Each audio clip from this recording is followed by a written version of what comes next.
अस्सलाम वालेकुम वरहमतुल्लाहि वबरकातुहू। आज मैं आप सब लोगों को इत्तेहाद व इत्तेफाक पर मज़मून लिखना सिखाऊंगी। तो आइए शुरू करते हैं।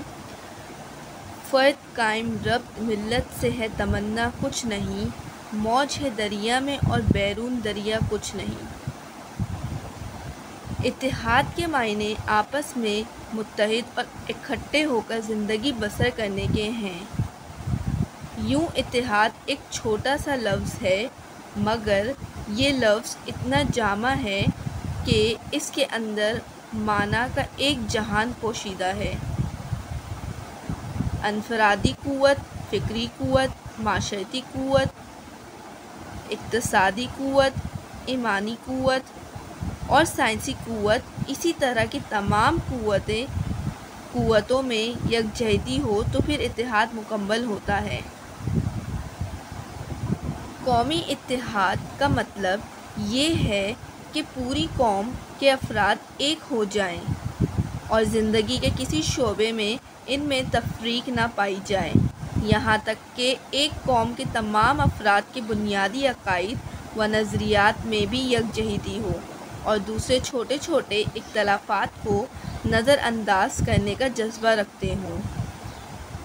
अगर किसी एक शोबे में इत्तेहाद और दूसरे में इख्तलाफ है तो इस इत्तेहाद का कोई फ़ायदा नहीं, इसे नफाक ही कहा जाएगा। कौम बाहमी रब्त से बनती है। अगर इसके अफराद में इत्तेहाद नहीं तो दूसरे लफ्ज़ों में इनमें अभी रब्त ही नहीं। कौम एक समंदर है और अफराद इसके कतरे होते हैं। अगर इनमें नफाक हो तो वो कतरे कहलाएंगे और इकट्ठे हो जाएंगे तो समंदर कहलाएंगे। इत्तेफाक और नफाक की ताकत का मवाजना कतरे और समंदर की ताकत से बखूबी किया जा सकता है। तारीख़ गवाह है कि आज तक जिस कौम या मुल्क ने तरक्की की है, इसकी बुनियाद इत्तेफाक और इत्तेहाद ही रही है। अगर किसी मुल्क में बड़े बड़े ज़हीन और कामयाब साइंसदान हों, इसमें बड़े बड़े उलमा व फजला भी मौजूद हों और इसके पास बड़ी बहरी और हवाई क़ुव्वतें भी हों, मगर कौम में इत्तेफाक या इत्तेहाद ना हो तो ये तमाम क़ुव्वतें और सलाहियतें बेकार बल्कि ना होने के बराबर हैं। कौम का नफाक अपनी तमाम सलाहियतों के बावजूद अपने मुल्क को तरक्की देने के बजाय इसे तबाह व बर्बाद करके रख देगा, क्योंकि इत्तेहाद तामीरी नशोनुमा का बाइस बनता है और नफाक तखरीब का सबब बनता है।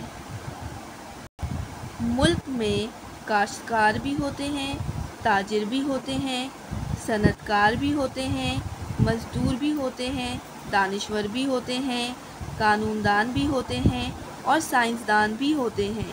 गोया मुख्तलिफ़ शोबों से ताल्लुक़ रखने वाले लोग होते हैं। अगर इनमें कौमी हवाले से इत्तेहाद आ जाए तो वो अनफरादी और इज्तिमाई हर एतबार से मुल्की मफाद में काम कर सकते हैं और मुल्क की खिदमत कर सकते हैं। यूँ समझें कि तमाम अपने अपने महाज पर मुल्क के लिए लड़ रहे हैं। वो जहाँ जहाँ भी हैं दूरी के बावजूद मुत्तहिद हैं। अगर कोई शख्स कोई गलत काम करता है या रिश्वत देता है तो इसमें भी इसकी अपनी खुदगर्जी ही होती है। ये भी नफाक की एक शक्ल है। इत्तेहाद में जज्बा हमदर्दी भी पाया जाता है, लेकिन खुदगर्जी हो तो इत्तेफाक और इत्तेहाद मुमकिन नहीं।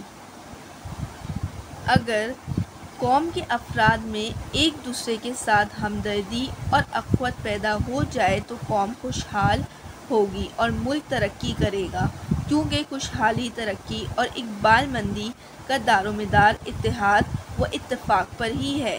जज़ाकल्लाह।